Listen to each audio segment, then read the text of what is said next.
SMT Nation, we are back. Nation, in today's video, we're going to take a look at all of the major home broadband providers in the United States. From Altice, you guys might know them as Optimum, all the way to Verizon, right? We're going to go A through V. And these are the biggest providers in the country. And what we're going to look at is the type of connectivity that they offer. So fiber, cable, fixed wireless access, copper or DSL. We're going to see what percentage of those services they offer to their customer bases. Now, obviously, you want to see the fiber numbers going up.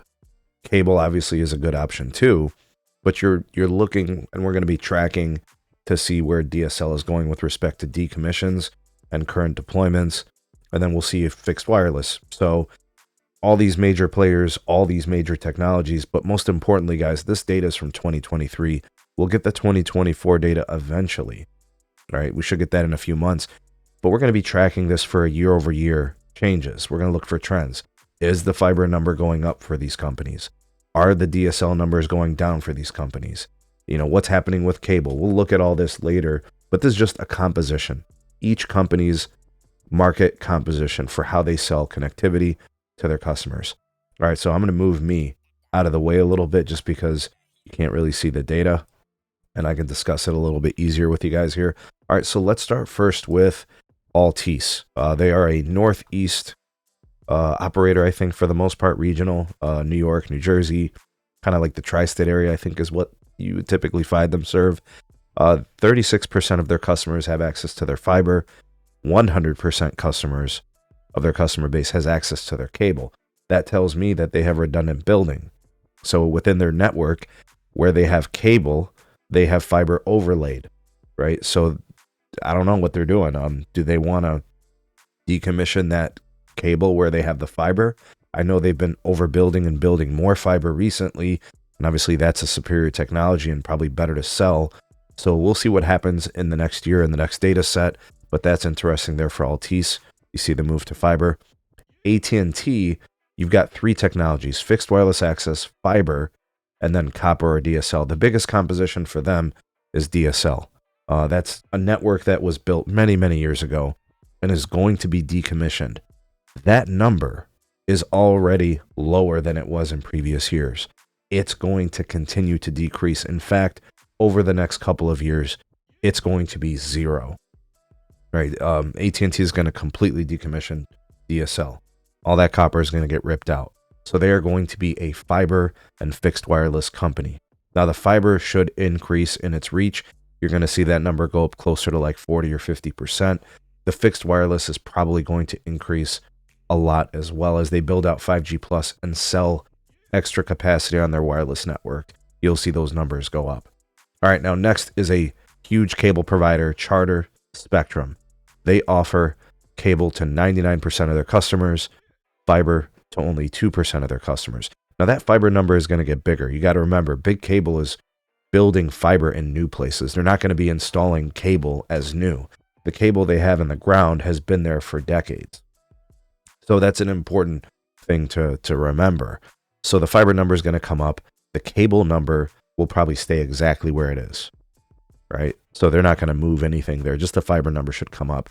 With respect to Comcast, they're very similar to Charter, right? So Charter known as Spectrum, Comcast known as XFinity. 99% of their customers have access to cable and 1% have access to fiber. You'll see that number come up for fiber for Comcast and Xfinity. The cable number should remain pretty flat. All right, next we have Cox. Oh, that's my favorite, the worst of all the providers. Man, we got a pass. Okay, so it looks like they've decommissioned any DSL they've had in the past. They're a 97% cable company, and they've got 3% of their customers with access to fiber. That fiber number should increase, and that cable number should be flat or decrease, right? Only because I think they'll be decommissioning some of the cable and replacing it with fiber, but it's very possible it stays flat at 97% and they just build new fiber. But I do think they're going to replace fiber with cable from what I understand. All right, next we have Frontier, which is a company that was basically agreed to acquire Verizon. They've got 0% of their customers connected to fixed wireless. They've got a fiber percentage of 69% and copper at 34%. So here's what's going to happen with the Frontier numbers, and we'll probably get one more year of data from Frontier, but they're being acquired by Verizon. That's going to change everything. So the fixed wireless access for Frontier, that's going to stay 0. The fiber should probably increase over 69%. That'll go into the 70s as they've been building out fiber. And actually, they've been replacing some DSL and copper with fiber, right? So the copper and DSL number should continue to drop, and you should see the fiber increase rapidly. Now, when Frontier gets dissolved into Verizon, that changes everything. Some of those Frontier customers may get some fixed wireless from Verizon. Some of them may get more fiber from Verizon. But the copper DSL piece, that's going to be flat or decrease in the future. All right, next we have Lumen, another regional provider. 0% of their customers have fixed wireless. Their fiber customers, 19% access. Most people on Lumen are seeing some sort of copper and DSL at 83%. I think Lumen is also known as CenturyLink, if I remember that correctly. You guys can correct me if I'm wrong, but I think that's correct. With respect to those percentages, you know, the copper is probably going to stay where it's at. The fiber number, if there's any growth, it'll be small. They're not going to become a fixed wireless player, but in my estimation, I think they're ripe for an acquisition target. We'll see if that happens. Don't be shocked if AT&T gets involved there. Seriously, guys. But that's kind of like the direction I think things are going. But that's interesting. You should see the fiber number creep up a little bit. It'll be kind of flattish, maybe some small growth, but the copper DSL is done. What they have is what they have, and that's pretty much it. All right, TDS, the parent company, US Cellular. All right, they have a 93% fixed wireless build, a 6% fiber customer access build. Copper DSL is at 3% and cables at 3%. Really mixed there for TDS. That fixed wireless will probably remain at 93%. It's quite possible that number comes up a little bit as they move people away from copper DSL. And I think the cable number stays the same. I think the fiber number comes up a little bit. As long as there's BEAD dollars to be had, they'll be involved there. But I think really their numbers won't change too much. We'll have to wait and see what exactly happens after the acquisition of US Cellular by T-Mobile, because some of that stuff can change with their business plans. Next, the elephants in the room, the big players, kind of like along with AT&T, are T-Mobile and Verizon. So T-Mobile is basically a 100% fixed wireless access provider as of 2023. However, over the course of the last year plus, they have acquired, or at least proposed to acquire, a couple of smaller fiber players. Metronet, Lumos, that's going to put them into the fiber space with T-Fiber. They also have some joint ventures, right, which gets them involved with fiber access as well.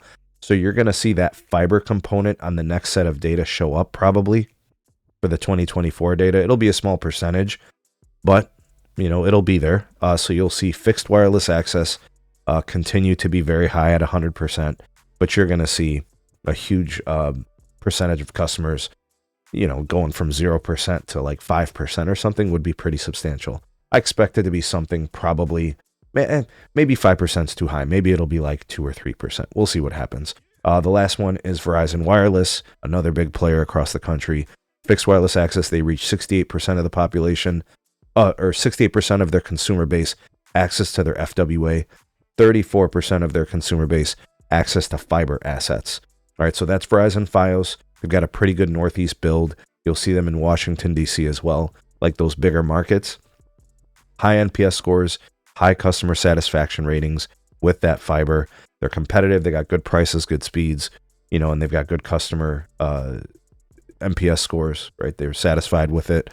That fixed wireless access number should continue to increase with their C-band build out, the N77 piece, 5G ultra wideband, and with the acquisition of Frontier, that fiber piece is going to go up too. Now, unfortunately, when you acquire Frontier, you're also going to acquire their copper DSL. You're also going to acquire their, you know, those customers. So you're going to take some fiber customers, so that number is going to come up. You're going to take their copper DSL customers as well, so that number will be new to Verizon, but we'll continue to monitor these things. These are the numbers as of 2023. Excited to see what we get with 2024. And of course, the 2025 numbers, they're going to be totally different with all these different acquisitions. And I'm telling you guys, AT&T is going to get involved. you're going to see more consolidation within the market. Some of these companies just can't operate profitably. So you're going to see acquisitions and mergers. But tell me what you guys think of these numbers. Who do you have? Which service do you have? Which technology? Comment down below. Really interesting stuff. You all the voice of the people. The SMT Nation, let your voice be heard. Drop me that line. Like, share, and subscribe for more, and we'll see you all on the next video.